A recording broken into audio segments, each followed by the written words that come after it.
Fala aí, galera do 8º ano da Secretaria Estadual de Educação do Estado do Rio de Janeiro.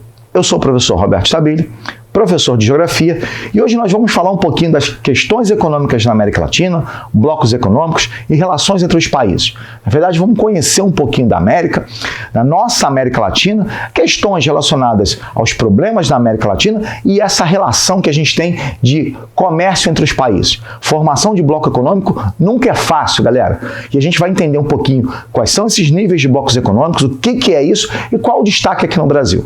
Bom, galera, na América Latina a gente tem uma série de questões importantes para a gente falar, principalmente sobre formações dessa dinâmica de blocos e comércios entre países. Entretanto, as questões naturais vêm se destacando muito nos últimos anos. Por quê? Porque existe uma gestão, vamos falar, gestão de recursos hídricos. Vou dar um exemplo para vocês. O Rio Amazonas nasce onde? Aí você fala assim, caramba, Roberto, eu sei que nasce lá na Cordilheira dos Andes. Então passa por vários países, não é isso? Eu vou dar um exemplo do Rio Nilo. Da mesma forma, quando a gente pensa no Rio Nilo, a gente pensa no Egito. E na verdade ele nasce lá atrás. Ele passa por vários países na África, como aqui na América Latina. E aí é uma necessidade muito grande. Sabe por quê? Porque quando você fala de economia, muita gente acha que a economia e a questão ambiental estão bem desligadas. E elas não estão bem unidas, por sinal. Eu vou dar um exemplo para vocês. Estamos passando aqui na região sudeste por um período de, como a gente pode falar assim, problemático em relação aos níveis dos nossos reservatórios. Ou seja, não choveu tanto na época de chuvas, né, no verão aqui na América Latina, ou, desculpe, na região sudeste, principalmente porque a gente tem problemas na Amazônia, desmatamento, etc. E o que acontece? Esses rios voadores não conseguiram chegar de forma, vou falar correta não, mas intensa aqui na região sudeste. Logo, a chuva que deveria cair durante o verão não aconteceu. Então, nossos reservatórios estão mais baixos. Com isso, nós pagamos mais caro a conta de energia. E aí nós temos outras questões relacionadas à nossa produção. Você sabia que a água é muito importante? Esse é um grande exemplo. Não só o abastecimento do nosso dia a dia, o abastecimento da agricultura, que leva praticamente 70% dessa água, como também a produção de energia. Ou seja, a gestão de água na América Latina é fundamental. E adivinha qual é o país que tem a maior quantidade de recursos hídricos e o maior potencial disso? O Brasil. O Brasil tem esse potencial.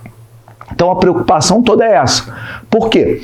Porque a gente tem que levar em consideração que muitos dos rios que nascem fora do território brasileiro e chegam ao território brasileiro são questionados em relação à contaminação, à poluição e etc.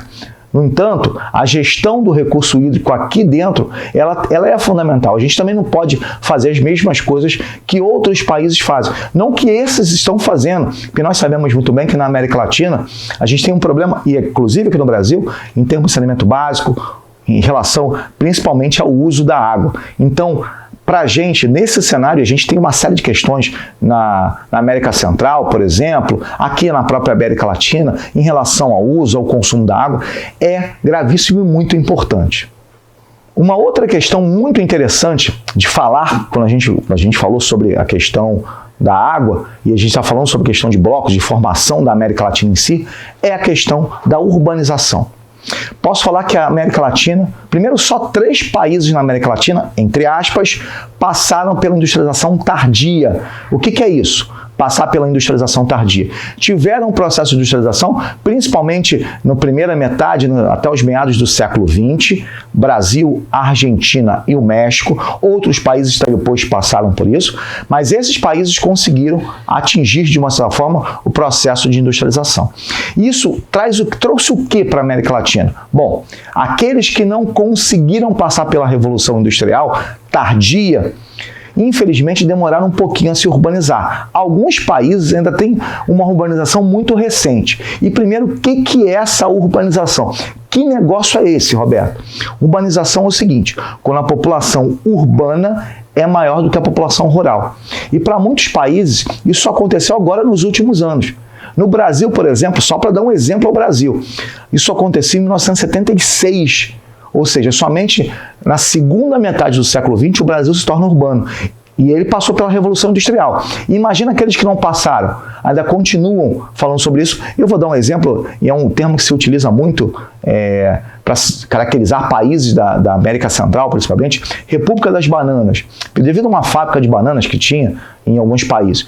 Na verdade, mostra um pouquinho da característica desses países em relação, principalmente, ao agronegócio. A exportação, a agricultura como base. Isso, de uma certa forma, também se enquadra no território brasileiro. Isso mostra um pouquinho como é que foi essa urbanização, essa característica urbana da América Latina. Muitos países estão passando agora por esse processo de urbanização, outros um pouco antes, alguns anos atrás, mas a gente tem outras questões importantes, principalmente por quê? Porque essa urbanização ela não foi organizada.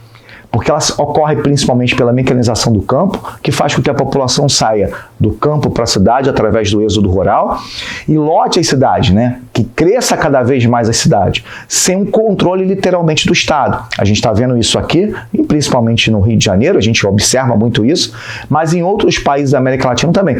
Se nós pegarmos assim os países, quais são os países da América Latina com maior população? Aí a gente tem São Paulo, por exemplo, ou seja, cidade, São Paulo, cidade do México, o próprio Rio de Janeiro, outras cidades estão crescendo também em relação ao quê? Essa concentração populacional. Nessa questão urbana na América Latina, e esse crescimento populacional fez com que a população se concentrasse muito nos grandes centros urbanos. Por quê? Pela questão econômica, a gente sabe muito bem isso no processo migratório, que é muito comum. Você sai do campo para a cidade, você sai de uma região mais pobre para uma região mais rica, e isso aconteceu não só no Brasil, mas aconteceu em outros países também. Não há uma distribuição muito igualitária dessa população. Eu vou dar um exemplo do Rio de Janeiro, e eu vou citar um termo que vocês vão ouvir lá no ensino médio, quando vocês chegarem no ensino médio, que a gente chama de macrocefalia urbana. Hoje o Rio de Janeiro tem 7 milhões de habitantes na verdade, o estado do Rio de Janeiro tem 16. Ou seja, quase, vamos colocar, arredondando, 40% da população de todo o estado só está na cidade do Rio de Janeiro. Isso mostra uma concentração muito grande populacional aqui. E o que acontece na Cidade do México, o que acontece nem tanto em São Paulo, mas o quê? A população procurou o grande centro. Muitas vezes a capital, e aqui no Brasil não, porque a capital era o Rio de Janeiro, depois passou a ser Brasília, e não tem essa concentração tão grande, mas procurou esses centros econômicos. E aí, todo esse processo migratório ligado tanto ao êxodo rural, quanto ligado a essa atração ao processo industrial, fez com que essa população, de uma certa forma, viesse para cá, para os grandes centros.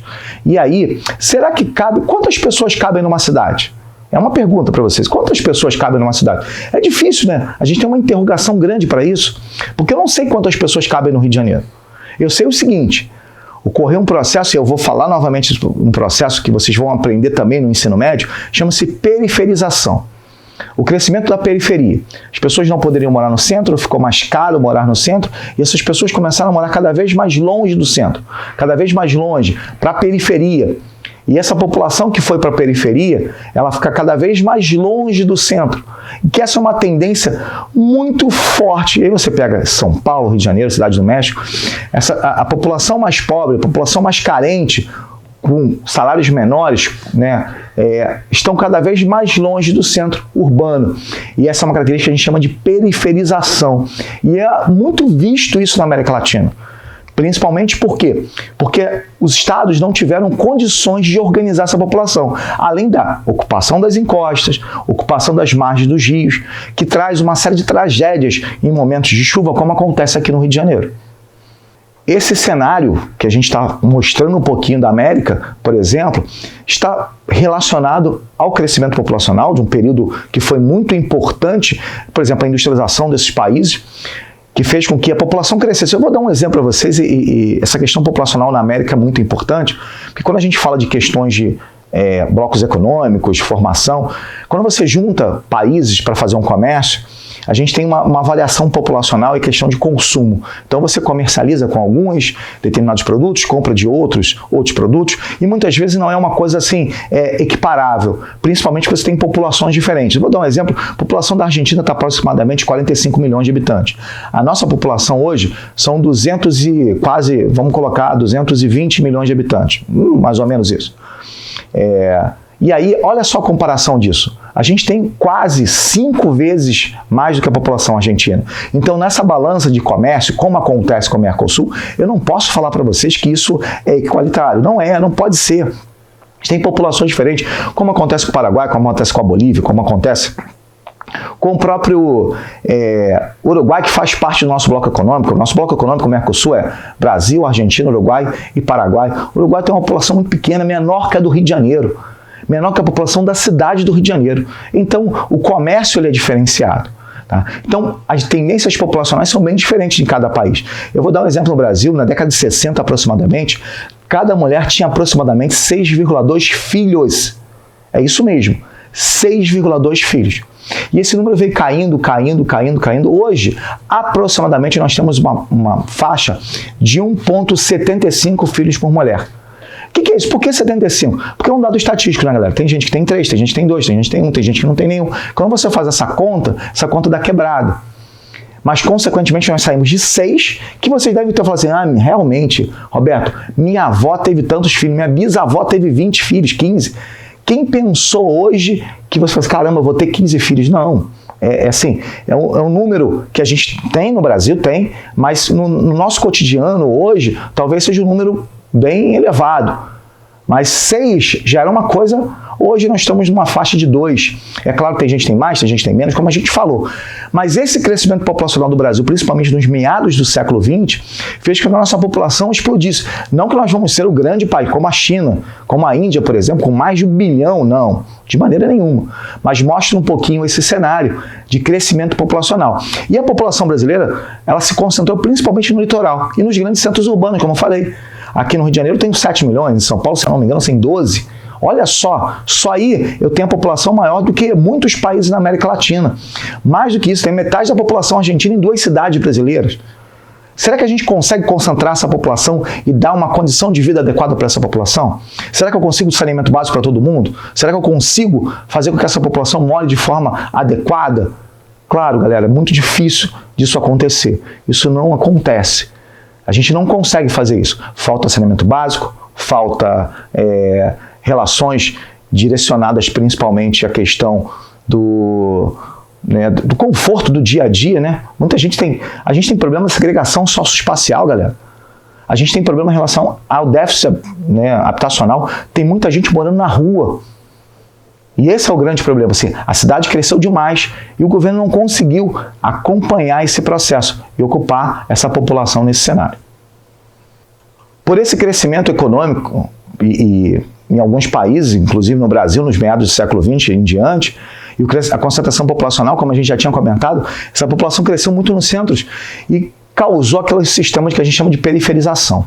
Vou dar um exemplo para vocês. Hoje no Brasil, eu tenho 85% da população ligada principalmente nas áreas urbanas e 15% nas áreas rurais. Então, ou seja, hoje o Brasil é um país urbanizado, consolidado, urbanizado. Outros países são 52, 48, assim, aquele nível bem meio a meio. Principalmente porque a agricultura passou a ser, ainda continua sendo muito importante. A Bolívia é um grande exemplo disso. Mas nós crescemos demais. E as cidades que cresceram demais no Brasil, elas tiveram, né, um processo de crescimento um pouco desorganizado.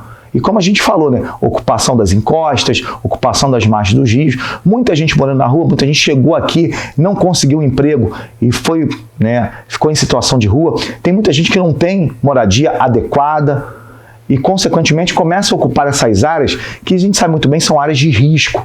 E a periferização, né, cada vez mais longe do grande centro urbano. No geral, a América Latina, apesar de ser uma importante parte, aí vamos colocar na divisão do continente, porque muita gente chega para mim e fala assim, Roberto, você fala sempre América Latina, como é que é a divisão desse continente? É a América Anglo-Saxônica, que é Estados Unidos e Canadá, e a América Latina, México, né, para os países até para o sul.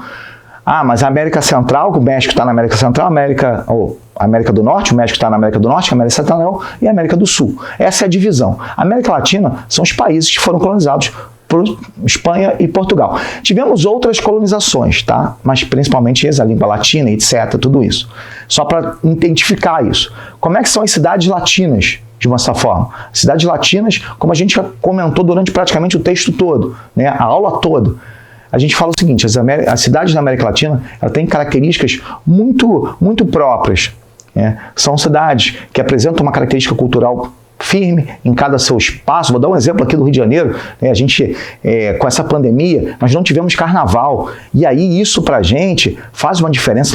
O atual prefeito está se falando muito nessa questão da volta do carnaval em fevereiro. Por quê? Porque é uma festa tradicional no Rio de Janeiro, assim como em algumas outras regiões a gente tem festas importantíssimas, por exemplo, culturais, que mostram no Nordeste, no Norte do Brasil, no Centro-Oeste, no Sul, que foram paralisadas, mas o perfil da cidade em si. Você tem cidades com características alemãs aqui no Rio de Janeiro, características italianas, tem bairros, né, com características japonesas aqui em São Paulo, por exemplo, principalmente em São Paulo você tem características italianas. Quem não lembra do Palestra Itália, do Palmeiras, que é um bairro italiano, etc. Ou seja, as cidades da América Latina também são assim, só que são cidades, como a gente falou, são cidades que cresceram demais, principalmente pela concentração econômica.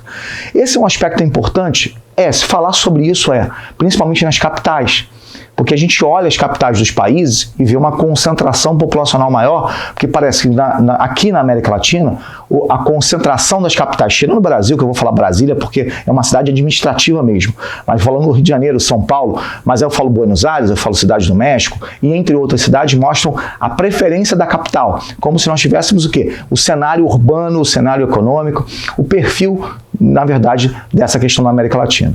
Bom, galera, prazer muito grande. Até a nossa próxima aula.